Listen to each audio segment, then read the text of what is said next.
Welcome back, Frenchies. It's Gilbert once again with French macarons. We got the meringue ready, and we are going to work on the dry ingredients. The meringue will be our wet ingredients, obviously. So let's put together our dry ingredients, shall we? Okay, Frenchies, so I have here, again, you'll never hear cups, full cup, half a cup from me. I got my measurement degree on the streets, so I deal with grams and ounces, all right?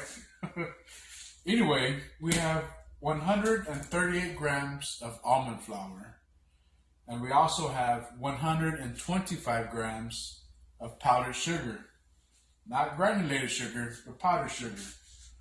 That's what I have in here, okay?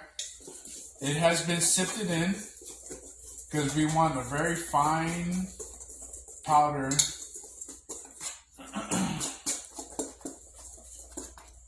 Almond flour and powdered sugar tends to clump up, so we want to make sure those big clumps are broken down into a fine powder.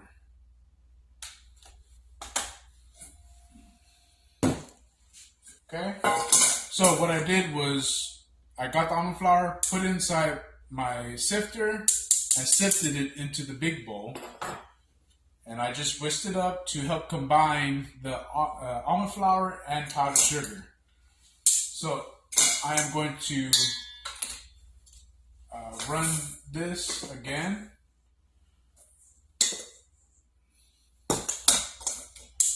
That's 1/3 of my dry ingredients that I'm sifting in for the second time.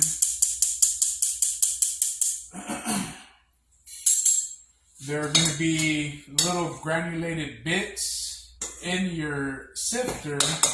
You do not want to push through, okay? You're trying to remove the bigger bits of almond flour and or powdered sugar. Okay, I'll give you guys an example. So just like that. Those little bits you want out. Okay? You'll see them. You will see them be left behind. All the fine powder will go through. The little bits will remain inside of your sifter.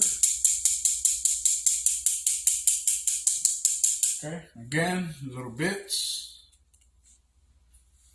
I'm just putting them aside.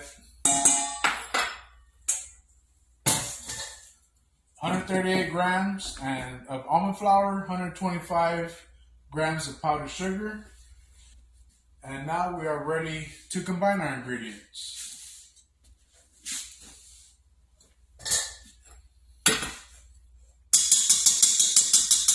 This was our meringue from the last video. 105 grams of egg whites and 105 grams of granulated sugar. That sugar was combined with a pinch of meringue powder and also a pinch of salt. I mixed it for 15 minutes on the number 6 setting.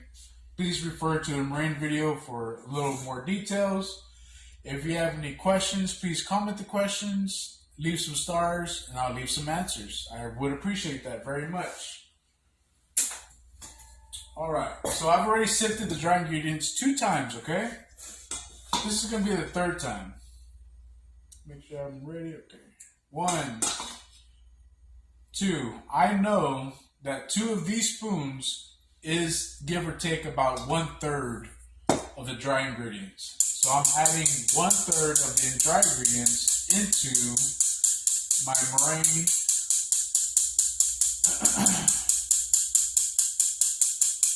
And again, you will get the little bits again. I don't know how it happens, but you think you take them all out, and there's more.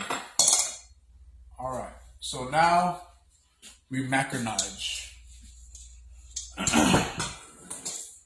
So I'm folding, cutting in half, folding over, bringing that bottom over to the top and pushing it down. Folding, turning, turn the bowl. Okay, I do a headlock position where we are just scraping the bowl, combining, and folding. Maybe you guys can see that. Sorry. Again, if you have questions about a little further details, please drop some stars and ask the question or message me the question. I will be happy to answer.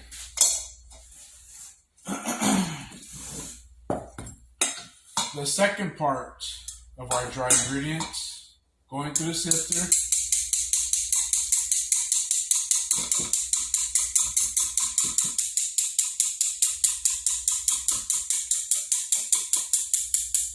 If you have food coloring, this is the time to add it.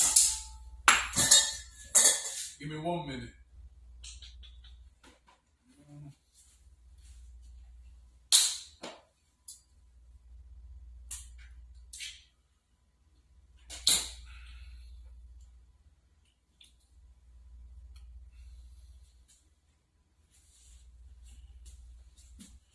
All right, so I'm gonna put about half a teaspoon.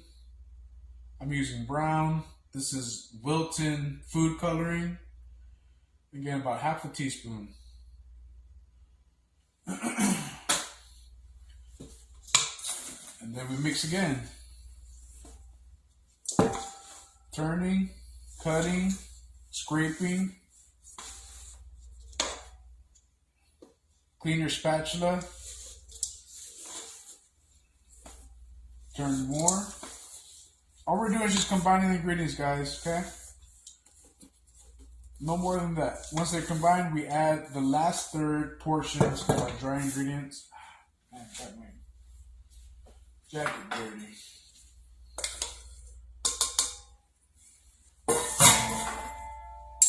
The last third of our dry ingredients.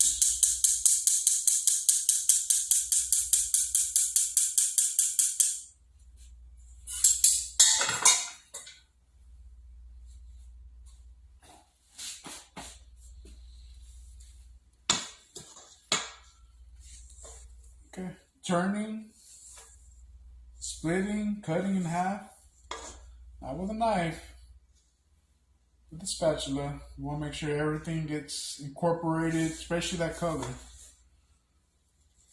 So,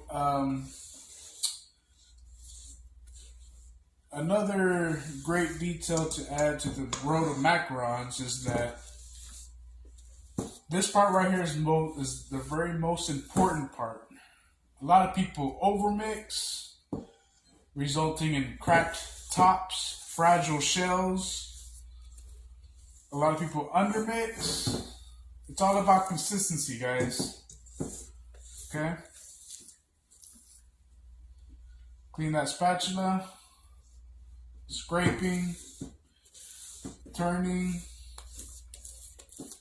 If you want to know that consistency, again, please support me.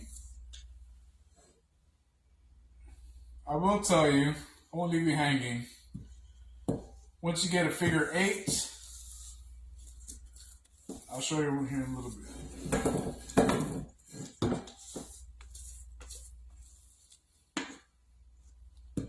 So you're going to get some batter. Let it run off your spatula.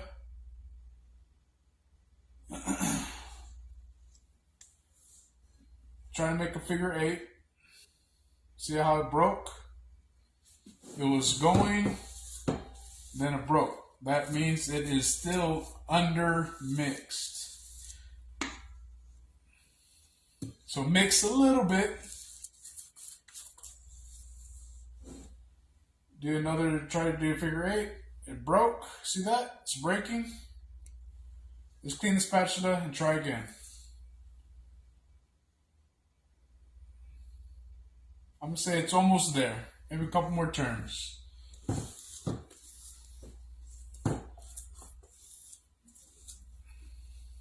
I have further details for that. Again, if you care to ask a question, please leave me some stars.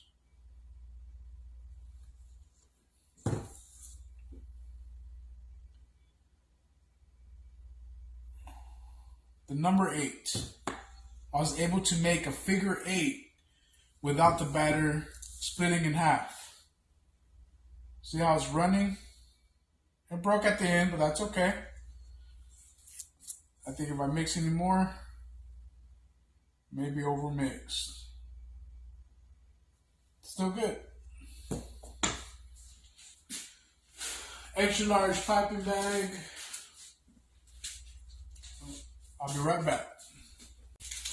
Okay, we have an extra large piping bag. I think it's about 16 to 18 inches. I have a number 12 Wilton tip. We're gonna push in, twist, and push in a little bit more. That's gonna seal it. It's not gonna leak out. Get yourself a cup. Take your bag.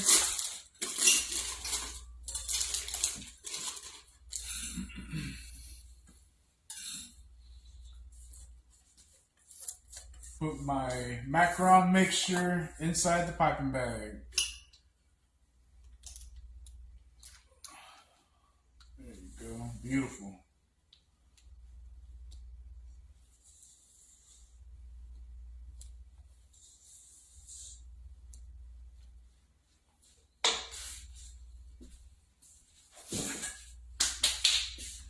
Okay. Macaron batter is complete. And that's how you incorporate your wet and dry ingredients. Okay. So the next thing will be piping and time and temperature in the oven. Thank you guys for joining me.